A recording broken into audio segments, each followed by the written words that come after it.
Good afternoon and welcome to our 9th webinar now in the Civic Commons Catalyst series, an initiative of Future Cities Canada here at Evergreen.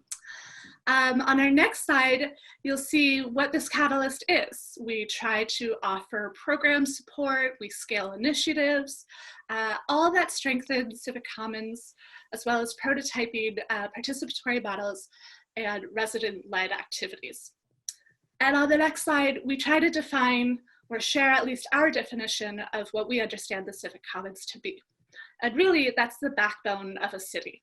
They exist in all shapes and forms, whether it be a library, a community hub, like this webinar series is about, but ultimately, they are shared assets that foster engagement, equity, and prosperities in cities across the country.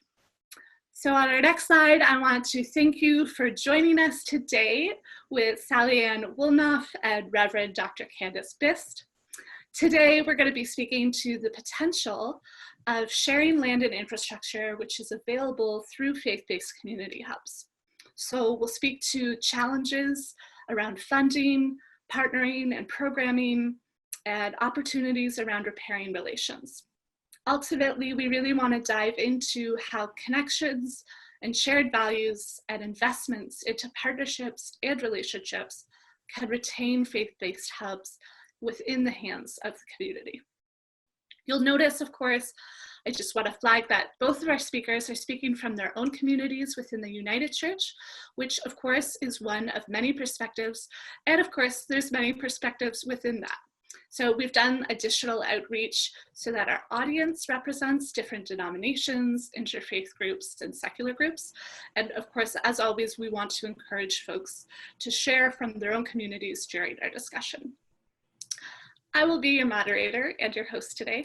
My name is Molly Freems, and I am a program officer here at Evergreen. The whole team is with me today. So Jasmine Dufferin, who supports the communications and the tech, as well as Ayanna, who manages the whole project, which includes our national lab program, and who today will be helping us with animating the chat box. To that point, if you have any tech problems, please reach out to Jasmine by email. I think Ayanna is going to copy and paste her email address now so that you can use it, and that's in the chat box. To give a very brief overview of our time together, I'm going to start by hogging a bit of attention and setting up the stage. I'll then hand it over to our speakers where they have their own presentations. We're going to have some time to poll our audience through, and then we gather at the end for a shared plenary discussion at a Q&A, and that'll wrap at about 1. At 1 p.m., for those who are looking to dive deeper, we invite you to an optional breakout discussion to sort of further our conversation. So on the next slide, I sometimes find that in a digital context, it might escape us to acknowledge that the land that we're calling in from today, as seen in this sort of borderless map, is so rich in history, and everywhere that we're calling in from tells a story. So on the next slide, I'd love if people would participate in a land acknowledgement activity that we have. Using the chat box, type in the number that corresponds from where you're calling in from. And of course, please use the chat box if you're calling in from somewhere that's not represented here, because obviously it is far from exhaustive. Folks who are calling in from Evergreen, including myself, are calling from traditional territories of the Huron-Wendat, Anishinaabeg, and Haudenosaunee confederacies, governed under the Dish with One Land or One Spoon Treaty. I feel like today, especially when we're speaking to a faith-based perspective in community hubs, I think both about the role that some institutions have had in colonization and in decolonization, as well as the connectivity that comes when you sometimes take institutions outside of the equation and you connect on your shared value system of love and spirituality and community. So looking at folks, a lot calling also in from lands under the Dish with One Spoon Wampum Belt Covenant. I see some folks coming in from interested from the West, as well as some folks who don't know yet, but they're going to look it up using the resources that Ayanna just shared in our chat box. That's great. Thank you. On the next slide, we're going to do a very brief check-in, especially in a time where we're physically distant from one another. We want to think about how we're still checking in on everybody's well-being.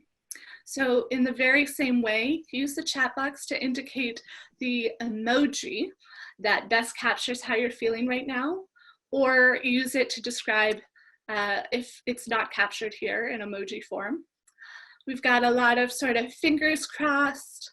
I'm going to try just to describe them as is and not interpret what they mean. A couple of shrugs, not knowing what it feels like. And a couple of the two hands together, which, to be honest, I never knew if it was a prayer symbol or a high five. So interpret as you will. Okay, that's great. It's great to see everybody participating in this. In that same vein of being physically distant, but wanting to maintain that connection, where possible, we have some suggested group norms for folks. So if it's possible, turn your webcam on so that we can see you and we can see participation. Stay connected and stay present in whatever way that you can. We know that roommates and pets and family are all part of the equation now, as some of us are patching in from home. So just do what you can. And get involved. We've got lots of polls. We're going to have a discussion group, and then we have breakout sessions at the end. So there are a lot of opportunities to plug in. The last is a suggestion for folks who are sort of looking to connect with one another during or after this call. Our suggestion is that you change your name to your name, first name probably, or how you like to be referred, and then your email address. So in our next slide, it'll actually indicate how you do that. So if you're interested, you can do that. And if you like to leave your name as is, please do. It's just a suggestion. Okay, on our next slide, we're gonna try out our first poll. So this is an opportunity for folks to kind of set the stage of what we're talking about right now. Jasmine has just shared the question. And for the moment, I am the only person who can see the results coming in. So as you respond, I see that we've got a few people who haven't yet considered working with groups, some that are faith-based groups themselves, actually a few that are faith-based groups themselves, some who often but not always connect with faith-based hubs to share things like space and infrastructure and programming. And it looks like actually we've got quite a few people calling in from faith-based hubs. So at this point, I'm gonna ask that we share the results, and so you all get a sense of what I've been seeing. Looks like we've got the majority of people representing faith-based groups, as well as folks who have either started to lightly engage or just haven't considered it yet. That's great. Okay, so on the next slide here, I'm just gonna shift over here. I'm gonna stop speaking very soon. I'm gonna introduce our first speaker. Sally is gonna go first, calling in from Edmonton. Sally is the executive director at the Kirk Center, which is huge. It's a 25,000 square foot community center. And as you can imagine, it's a 24-hour job involving everything from financial planning to community engagement to lawn mowing, as Sally sometimes jokes. Sally was a bookkeeper for over a decade before joining the United Church of Candace. And just in the brief time that we've had to work together on this project, just like Candace, who will follow after her, what has really stuck out to me in working with Sally is her obvious commitment to her community. So I'm really excited to hear the presentation today. Sally, I'm gonna unmute you and you can start whenever you're ready.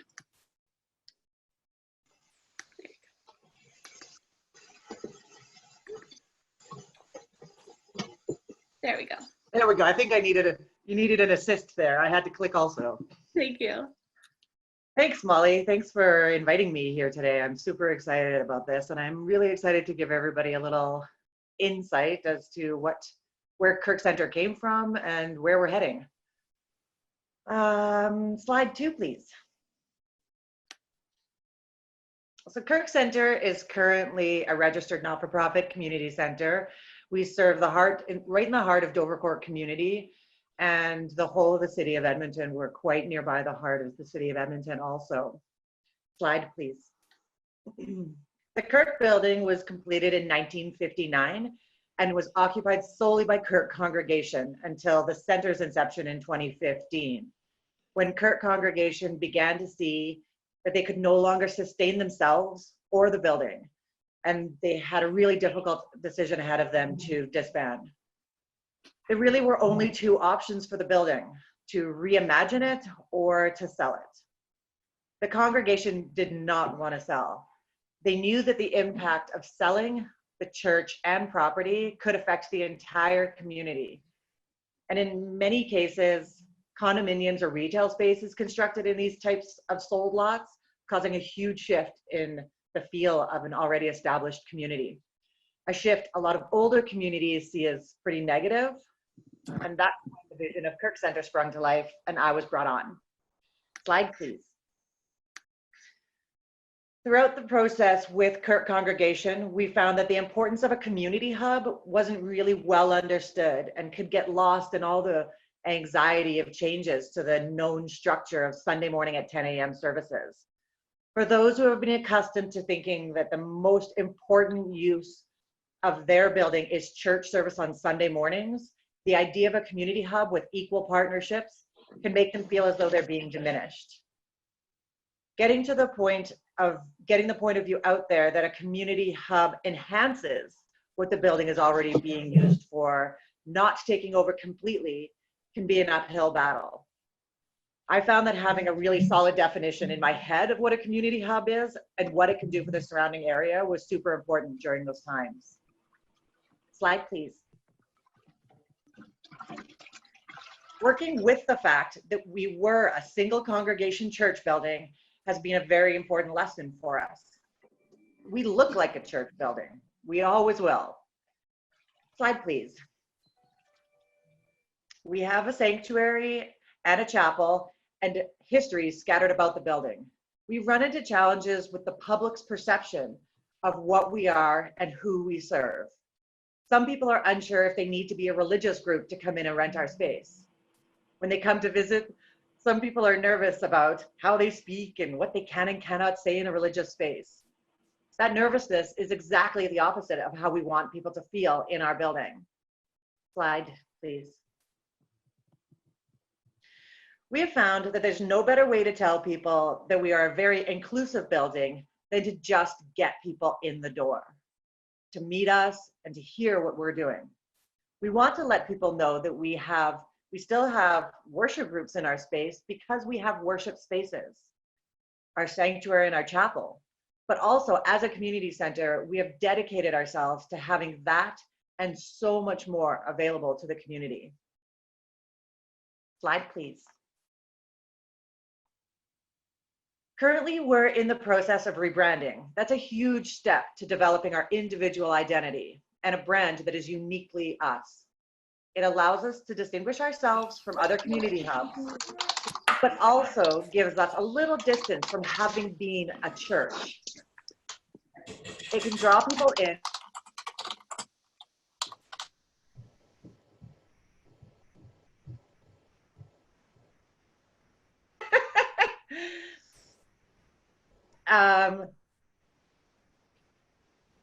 It allows us to distinguish ourselves from other community hubs, but also gives us a little distance from having been a church. It can draw people in, which gives us the opportunity to show them what is unique about who we are and what we do. We were very in depth with our branding plan and goals.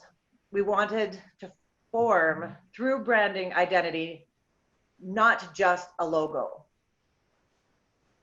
I'm going to take a moment here to just give a shout out. We had the opportunity of working with 3 students from CDI College. They worked on our rebranding project as part of their final projects. So because it was a lot of hard work for them and they put a lot of work into this, and the one we ended up choosing, I want to just give a shout out to the students that helped us at CDI College. Slide, please.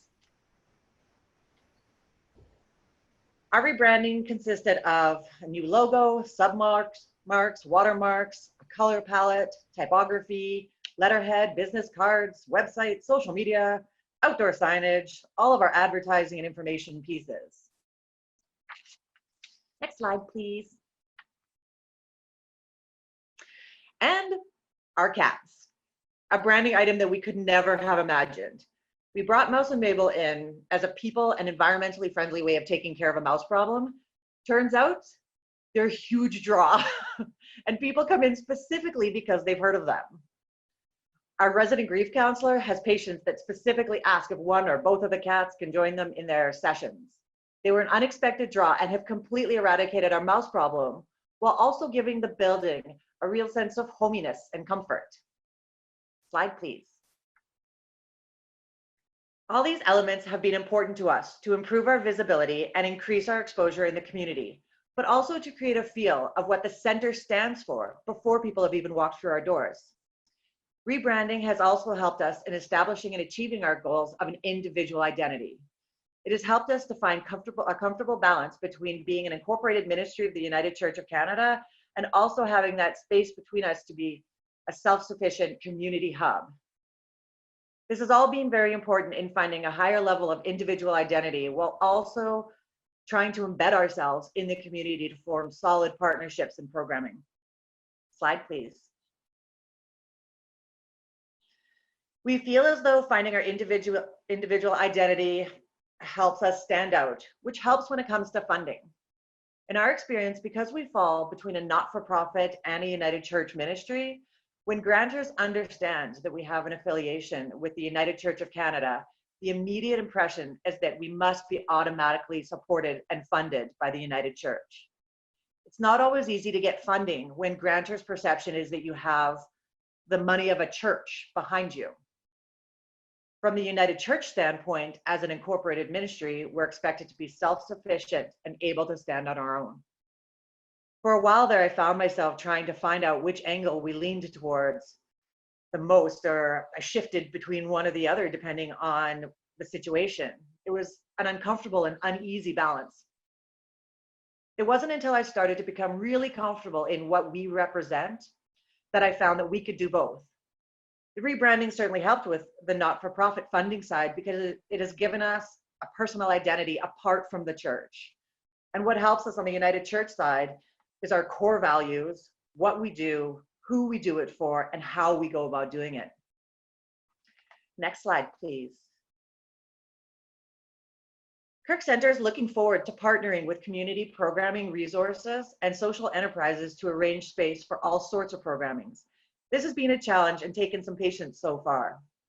In the beginning of this venture, the focus was, how can we fill, how can we fill the building and pay the bills? This was a reasonable focus at first, but not for the long-term goals.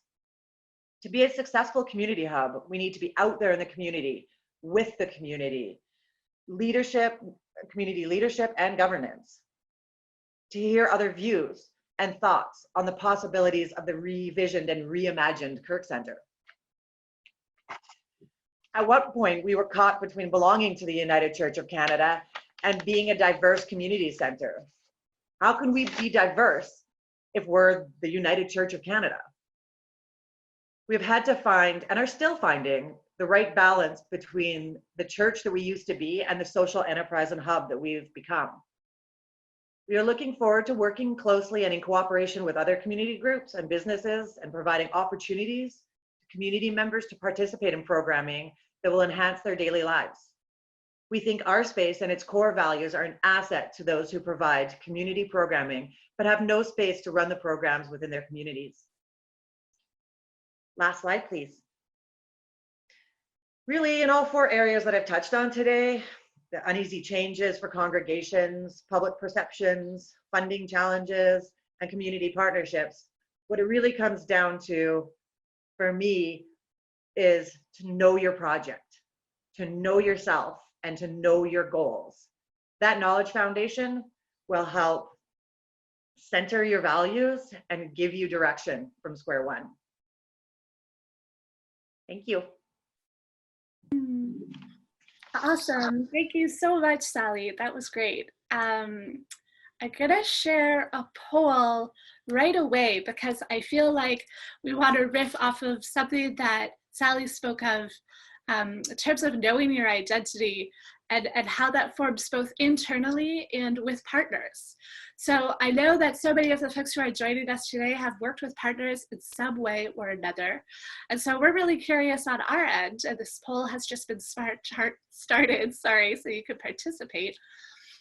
Are you using community-led approaches? Do you struggle or do you see benefits in seeing a top-down approach to partnerships? Is it hard to build partnerships, especially if you're new to a community or they don't know you? And of course, I'm going to be checking the chat as well. So if you have other experiences, please share them in the chat. But on my end, I'm seeing a lot of results come in about using a community-led approach where folks are coming to you with partnership ideas. And I'm also seeing a lot of folks who are struggling to build connections. So maybe at this point, I'm going to share the results of the poll so you can all see what I've been looking at. Again, community-led approach seems to be definitely the strongest right now in terms of response rate. And I'm just seeing from CAM that they're working on transitioning from rental frameworks to something a little bit more robust. It's always super interesting to see the different experiences that folks have, and also how that changes over the evolution of your own organization and how long you might stay in a community.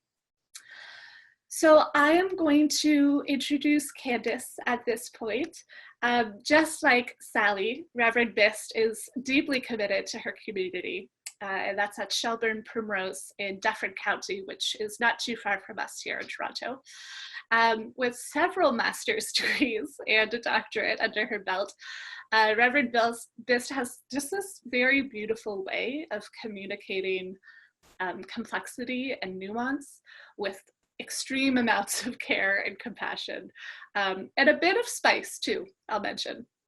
She's a congregationally appointed minister who was ordained in the Presbyterian tradition and trained in the Jesuit tradition as the spiritual director. So Reverend Bist, over to you. When you're ready, I'm going to unmute you now. Great. Thanks, Molly, and thank you so much also for just inviting us. I know that Sally and I feel the same way. We're feel a little bit like we're still designing the airplane, as they say, as it heads down the runway. And so it's really great to have an opportunity to gather all our thoughts together. And Sally and I share a lot of similar thoughts, so you'll see some crossover there, which is good.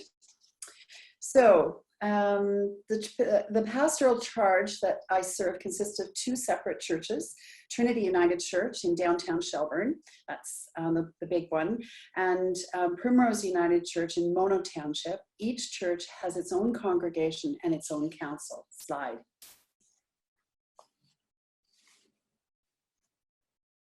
Slide. There's Jasmine. The folks at Primrose, no, back, Jasmine, back. There we go. The folks at Primrose are rural space. No, back. There we go. The folks at Primrose are rural space, love gardening, country music, Sunday service, and any excuse for a potluck supper. Trinity is interested in the arts, concerts of all kinds, and numerous social justice issues. They welcome multi-faith conversation and are the host to two other denominations besides their own. Both churches share one spiritual leader, and that's me. Slide.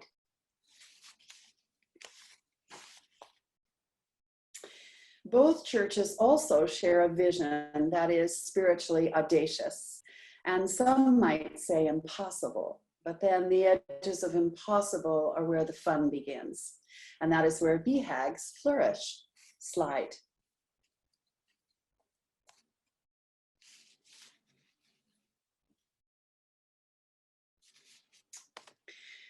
But we have a problem, And unless you've been living in a cage for the last, or a cave for the last century, you will know that the churches are in trouble, big trouble, and it's almost all of their own making. The problem comes down to a crisis of legitimacy, a loss of trust in the Christian church and the Christian faith.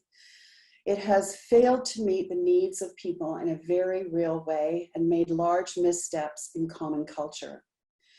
The result is that people no longer feel that the church cares about the important challenges of our time: economic disparities, environmental uncertainty, increasing violence, both domestic and societal, and mental illness that borders on pandemic. Slide.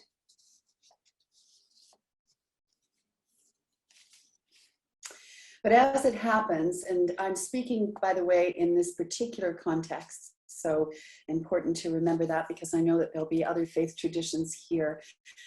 So I'm speaking particularly about the United Church. So the United Church is uniquely poised, I think, to respond to this problem. They initiated reconciliation with the Indigenous people across the country, and they continue to work with them towards mutual healing. They supported the rights of LGBTQ+ people right out of the gate. They've taken a risky but compassionate stance on the Israeli-Palestinian conflict, are actively involved in the environmental movement, and engaged with a wide variety of social justice issues. Slide.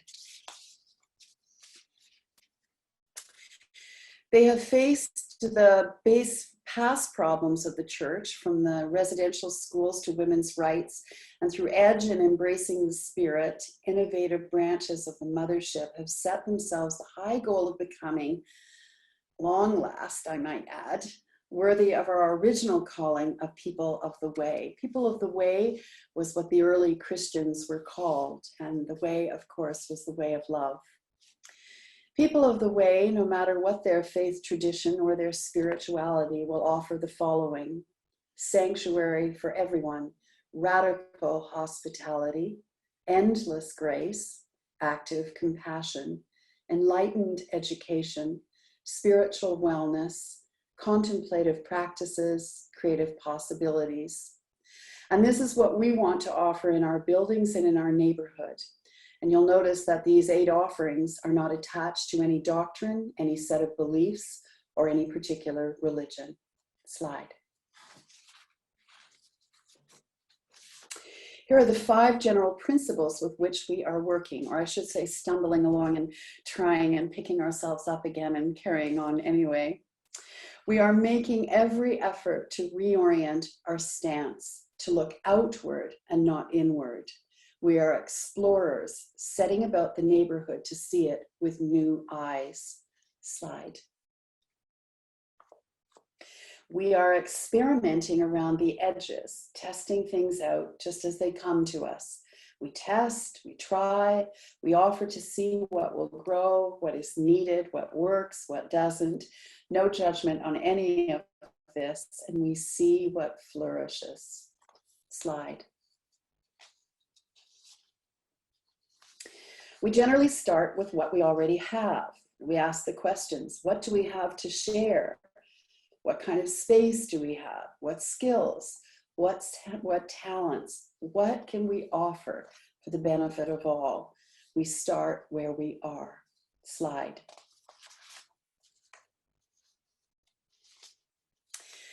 We are connecting with others who are already offering grace in the world. There's no need to reinvent the wheel all the time. So we're just always looking for places and people to connect with.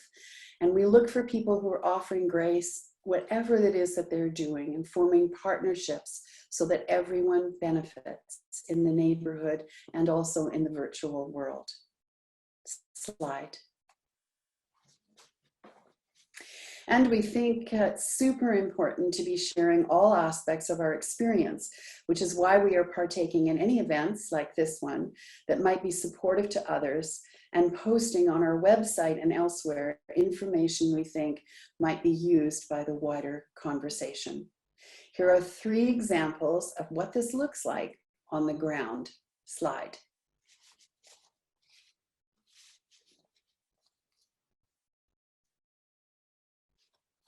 Slide, Jasmine. There we go. Primrose had a little garden, perfectly tended right near the church. We linked it with the astonishing work of the Quiet Garden movement in England, a collective that values gardens throughout the world that are offering reflective space freely. Slide.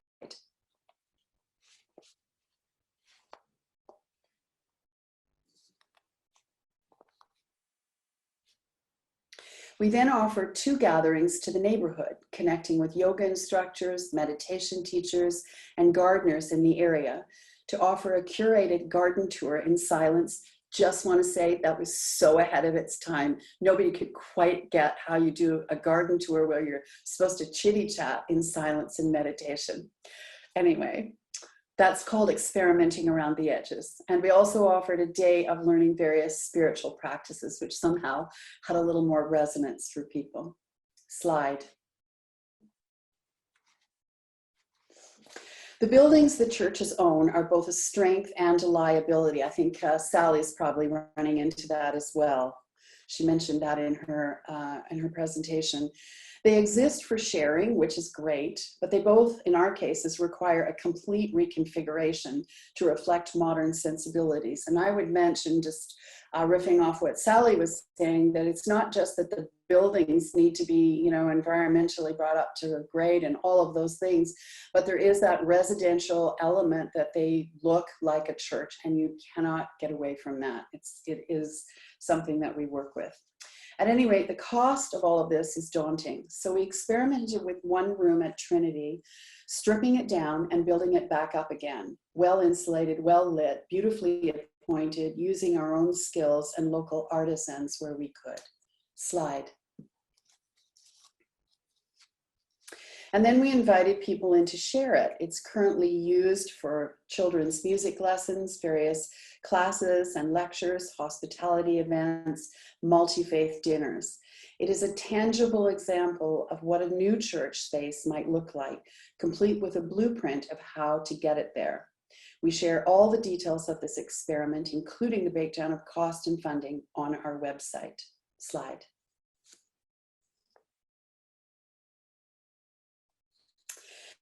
COVID-19 has presented challenges certainly to everyone, and I would say us as well. But strangely, we were already moving in a new direction, and we were able to respond pretty quickly. Slide.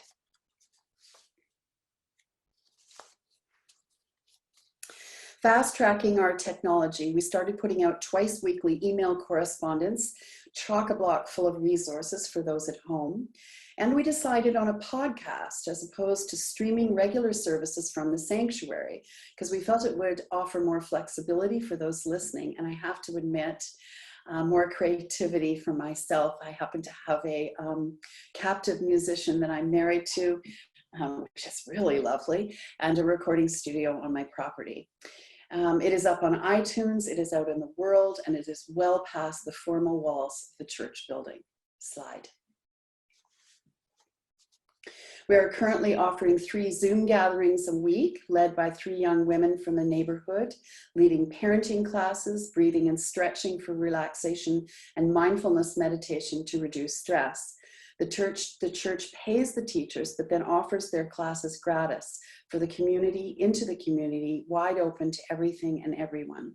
Between the podcast and the Zoom offerings, I have a sense we've knocked down one of the outer walls of our church buildings. And to be frank, I'm delighted. I don't think that wall will be coming back up again. Slide.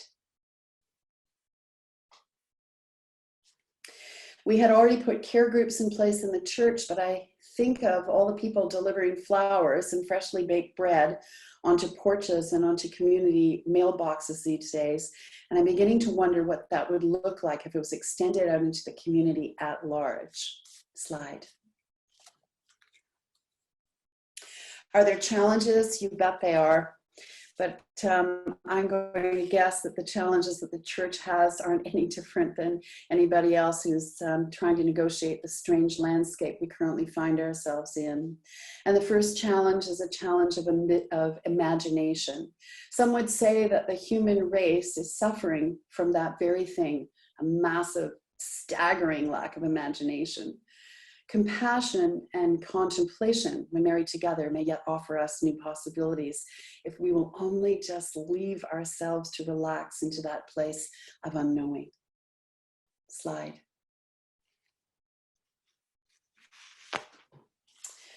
Governance. Churches have always been governed internally by church members that formed a council, and this was fine when the church was focused on Sunday morning service. But in the new outward-facing paradigm, that governance model will not suffice. Who and how the decisions are made must include the stakeholders, partners, and the wider voice of the neighborhood. And the church, for the most part, has worked hierarchically, and that has to shift to a more collective communal approach. And I think this is true not only of the churches, but everywhere. Slide. And that brings us to the challenge of leadership, which we are seeing everywhere these days. Traditionally, the church was headed up by an ordained person who ran all aspects of the church. That is unlikely to work with this new model we are developing. I am not saying that spiritual leadership is unimportant. In fact, I feel that trained, informed, gifted leadership is ever more important than it ever was. But the new model will likely be a cohort of leaders working collaboratively together, sharing space and time, each directing their spiritual gifts toward the specific areas of interest and skill. Slide. Well, the Beatles and every other songwriter before and after them knows it. All we need is love, and lots of it. Teilhard de Chardin, scientist, poet, and theologian, wrote, "Someday, after mastering the winds, the waves, the tides, and gravity, we shall harness the energies of love, and then, for the second time in the history of the world, we will have discovered fire." Whenever and wherever we are able to harness love's power, there is call to celebrate. So I guess I am hoping that when this period of social distancing is over, there will be reason to throw a very, very large party. Thanks. Thank you, Candace. That was beautiful. I love in particular that quote at the end. So thanks, Candace, and sorry if there was a bit of a delay for our viewers from side to side. There is always something to handle when we go digital. So thank you to both of our speakers, and I also wanted to give a special shout out to two folks who are on this call, Colleen Lowry from the Community Innovation Hub, which actually Peter Miller added a hyperlink for in the chat. And of course, my dear friend, Joshua Fernandez from EDGE, who were really, really influential is an understatement, necessary in shaping this. So thank you. Jasmine has just pulled up this next poll for us here. I think just sort of vibing off where Candace landed and talking about repairing relationships and connecting from a place of love. And of course, there's this sort of crisis of legitimacy that we deal with when we think about repairing relationships in faith-based hubs and communities. So I'm curious, regardless of where you are coming from, faith-based or otherwise, in whatever community you see yourself emerging in, if it's repair in communities that are being gentrified, if it's racialized communities, if it's part of a reparations for Indigenous peoples, any sort of community. Some of the feedback that's coming back is that it's part of organizational mandates, that it is a core part of your programming, and then quite a few people as well who are saying that they're kind of struggling to integrate into your work. So I'm going to share the results now so you all have a sense of this. So again, the first and the third being the most popular. On the one hand, it's either your organizational mandate or at equal 37% really struggling to implement it. And I'm looking at some of the chat results. Stefan mentioning that we're working on repairing social trust. And Kirsten talking about understanding and the importance of collaboration and managing expectations, which I think is an interesting one to add to this conversation. Okay, so at this point, we're going to close the poll and we're going to move into our discussion. So this is sort of plenary style. Sometimes there's a bit of fear in sharing a mic in this kind of context, but we're here to build connection and engagement. So we're going to try it out. On the next slide, we have instructions for how you can participate. You can either use the chat box to type in a question, and you can direct that towards everybody or to me privately. And then you can also use the hand raise function that exists in Zoom. So I'm going to start with some questions just to keep things going, but please feel free to raise your hand and or to use the chat box function as we get going. Sally, I'm going to direct this first question at you, just because I feel like you didn't get a chance to speak to this in your presentation. Our previous webinar at the beginning of April spoke to the role of hubs in resiliency during, actually before, during, and after crises, such as COVID-19, as we're experiencing right now. We heard back from a lot of participants that there were challenges in modifying programming with very little timing, with financial support, and with regrounding themselves with meeting the basic needs of the community. First and foremost, I should say. And Candace spoke to some of the programming shifts that they've been doing, shifting online, some of the community hubs and networks that are coming out to deliver bread and flowers. And I just wanted to give you the chance as well to speak what's been going on at your end at Kirk Center. Right. Well, a lot of adaptation is really what's been going on. We have 7 groups that worship in our building. Most of the worship groups are online streaming in one way or another. Some of them we have designated certain times. Oh dear.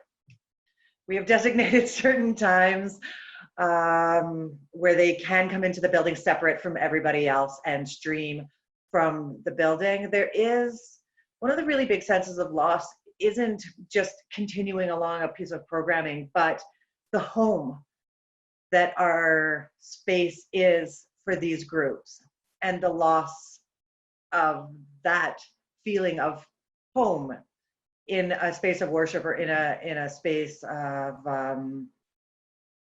used for some of the community groups.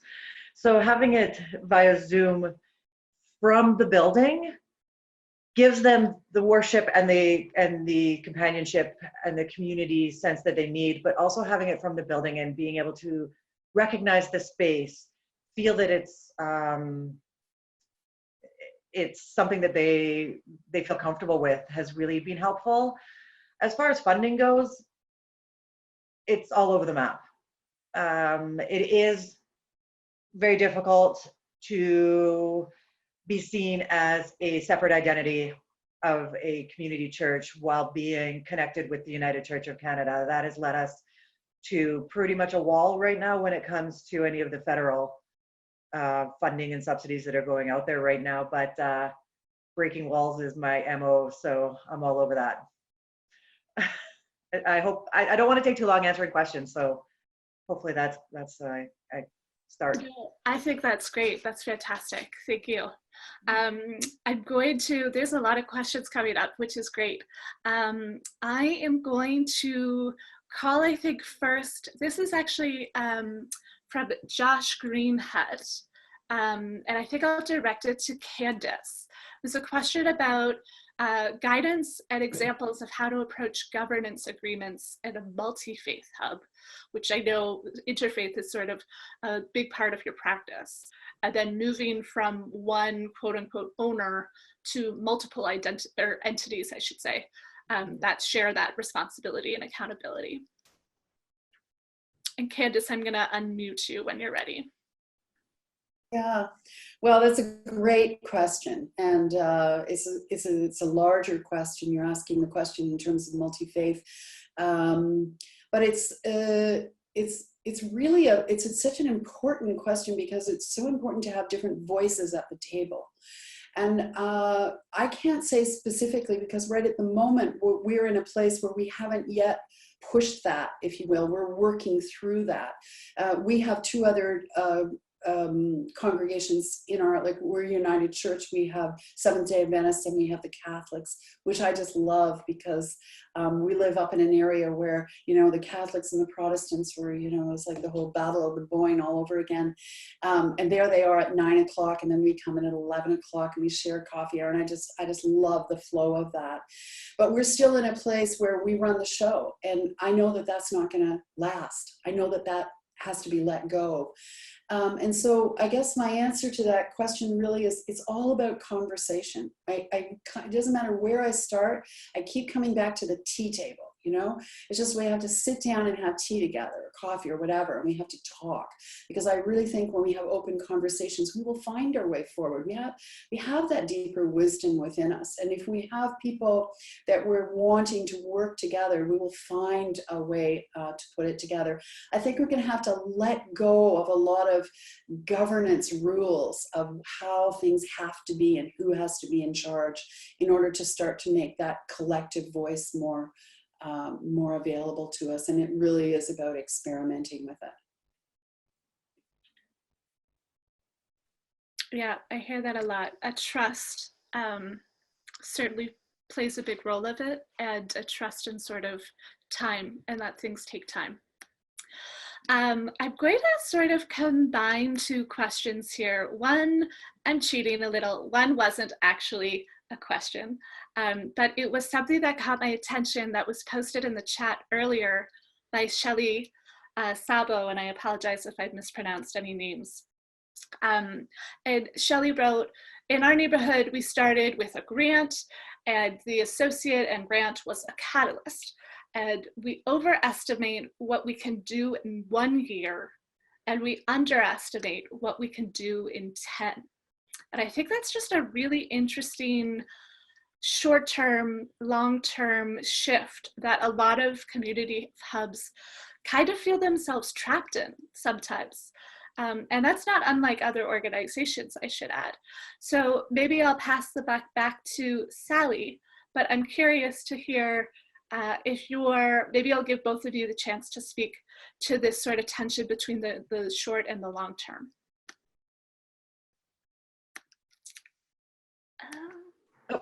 There you go, you're unmuted.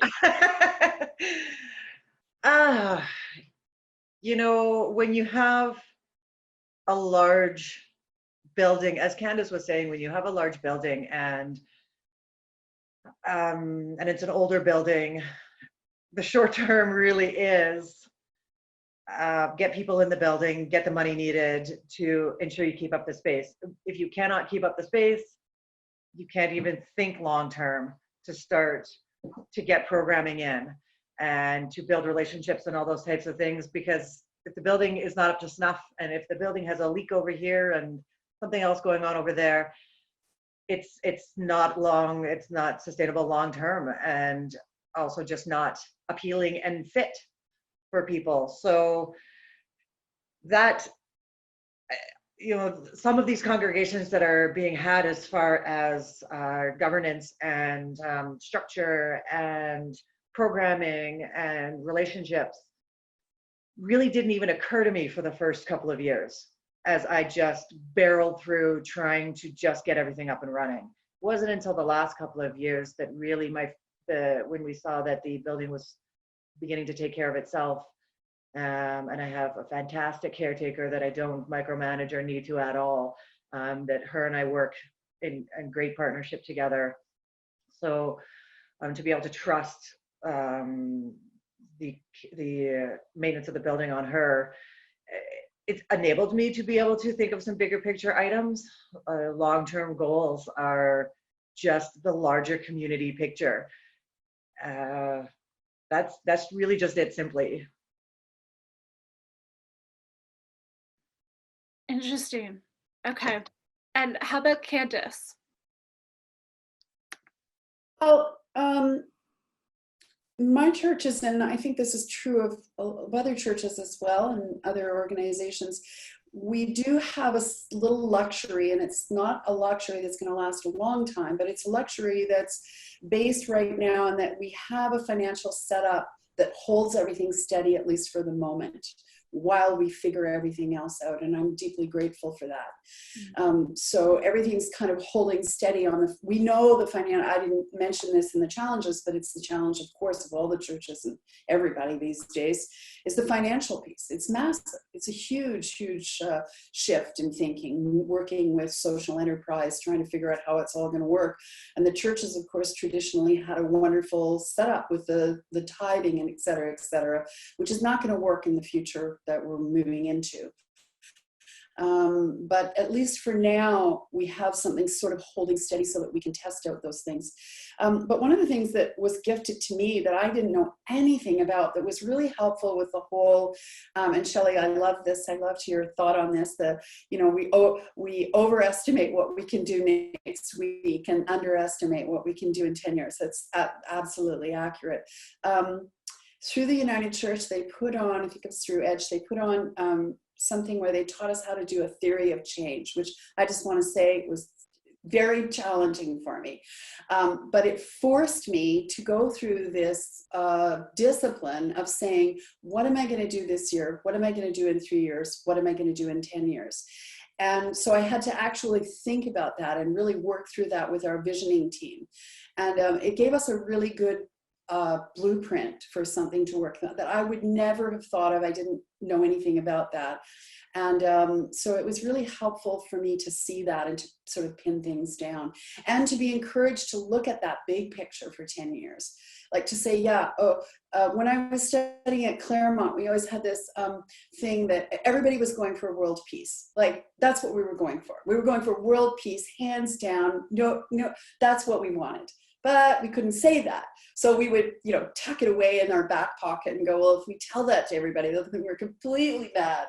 But I think it's important to have that big dream, and then to have that big dream, acknowledge it, and then sort of go back and work through step by step. What are you going to do in your own little lifetime? So yeah, those are my thoughts. I'm going to keep you unmuted just for a second. I saw Joshua's question, and Joshua, I hope you don't mind, but I'm going to synthesize it because we're running out of time. But just jumping off what Candace just said in terms of going for world peace, as a casual goal as that is. Joshua's question asked, how do we tell stories humbly? And he also adds authentically and prophetically.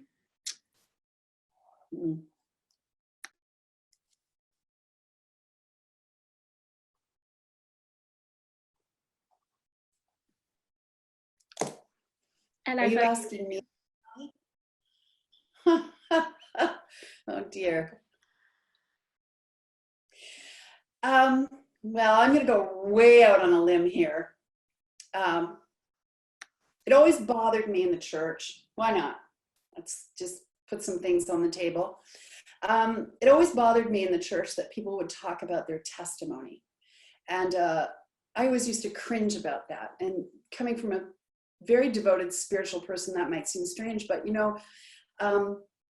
it was that place of how do we share what we're doing just in the ordinariness of it. Because the truth of it is, we're all wandering along, stumbling down, falling down, picking ourselves up again and trying again, and making lots of mess and muddle all the way along. And why is that not a great story to tell? Why can't we share that and just allow that to happen? I like to hear about things that aren't working. I can tell you lots of things that aren't working. But I think that it's important to test them out, to try things out. They don't work. And then we can share the sort of muddle, I guess, Joshua, is what I'm trying to get to. We can share what's working, but we can also share what's not working and what we're struggling with. And somehow that gives us a communal place. The thing that's communal for everybody is not our success, it's our pain and our loss and our failure. That's where we're communally bound. So I don't know. I just think the church it's in a very delicate position because in some ways it's had a really good slap across the back of the head and really been humbled. And I personally think that's a good thing. I don't think that's a bad thing.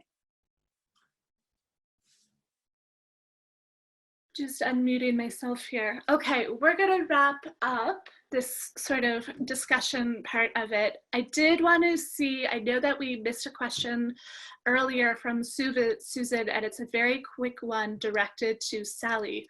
And I think Susan is just looking into when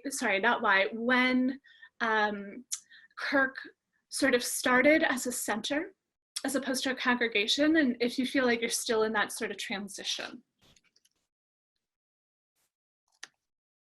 Oops. There you go. Am I good? So we started the process in 2015. There was an overlap as the title of the building was signed over and the Kirk Center took over. But the Kirk congregation still existed. They actually officially disbanded in June 2019, so almost a year ago. So there was an overlap of 2.5 years. It was a difficult but interesting, and in the end, a great relationship came out of that. And I think one of the really big things when you have a congregation, whether that congregation is going to stay or not, is to really respect the grief that comes with the loss of what they've known. Many of those people who have started off in that church are people whose parents built the church with their own hands or with donations. They're people who have grown up in that church. It's been home. It's been their place of socialization, their place of worship, and where they meet their friends. So it's a very important place, and very important to respect the grief that comes along with that change.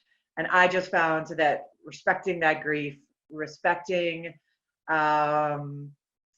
the process that they had to go through, even when they were coming into my office ranting and raving about how they didn't like some of the things that I was doing during that overlap, and that's not how they particularly would have done things, even though they were no longer in charge in that sense, but just listening, taking in their views, allowing them to be heard, was really how we managed to, in the end, for them to respect what was happening, what was being done to the building, and to realize that it really was just an evolved view of their legacy. Okay, well, okay. This is the hard part about the question period, is I always want to dive like that much deeper into something. But I do want to respect folks' time, and luckily we do have that extra half hour for people who are available to stick around and do want to dive deep. So to quickly wrap up, I want to very quickly do one last poll. Something we spoke a lot about was communication and language, and that's both within your community and to connect with those outside. So as we launch this poll, I'm really curious to see how people are using language, because I think it's a real challenge that I don't think is unique to faith-based hubs in general. So let's see what sort of results we're getting back here. You should be able to participate now. And I'm gonna probably share the results faster than I usually do. And it's looking like a lot of folks are experiencing connection through common language, using it to sort of settle differences. I'll go ahead and share, there we go, share the results now. And yeah, definitely a lean through finding language as connection, especially for shared experiences and values or visions. So thank you for joining us. I'm going to switch to the next slide here. I think we're going to do a very quick checkout. So as we did beforehand, just give a number to indicate how you're feeling, and maybe take a moment to check in with yourself to see how it might have shifted throughout the past hour. You can add that into the chat box. There you go. A lot of ones, a lot of thumbs ups. A 53, interesting. Not unexpected. Again, the high five for prayer formation and some solidarity. Nice. Okay, so on our next slide, you can see what is coming up for us. Our next webinar will be May 26th, and this time we're going to be focusing on community food hubs, especially in this current COVID-19 moment. The real importance of connecting with and through food this particular time. I'm going to thank folks again for joining us. It is 1 p.m. For those who have to move on, please do. And for those who are looking to dive into some deeper conversation, we're now going to switch right into the breakout groups. So in our next slide here, we have some prompts available. And I think what we're going to do is break out into possibly 2 or 3 groups. Now, take these prompts as what they are. They're prompts, they're suggestions. I think so many of the questions that came up in the chat box are also worth like reviewing and seeing if we could bring those into the conversation. In a few minutes, we're going to break out into those groups. I will be moderating one, Ayanna will be in one, and then I think potentially based on the numbers, we might have one of our speakers alone. But I think maybe we'll skip to 2.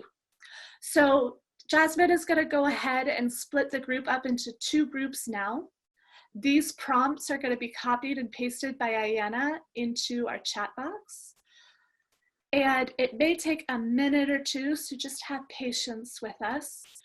And hopefully both speakers will be represented in each conversation. We're going to be taking notes and bringing them back for a team, and we'll come back together at 1:30, a little bit before.